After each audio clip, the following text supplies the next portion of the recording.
Hello everybody, this is Virendra Jagdale and today I am showing you the demo of project 1A assignment Knights, which is part of Harvard course Introduction to Artificial Intelligence using Python.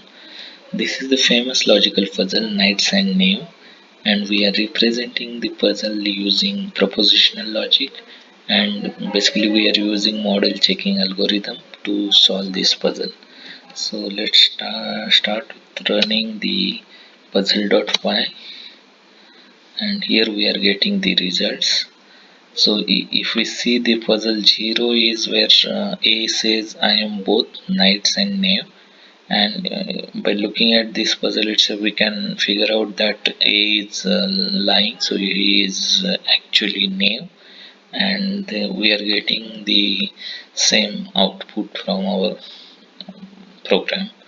So even if we see the puzzle 2 where it is A says we are the same kind and B says we are of different kinds, so these are contradictions.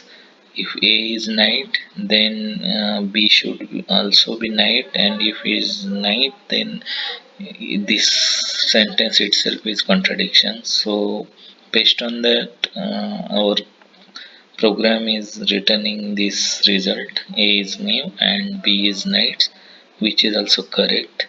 So which looks like our propositional logic is correct. Thank you.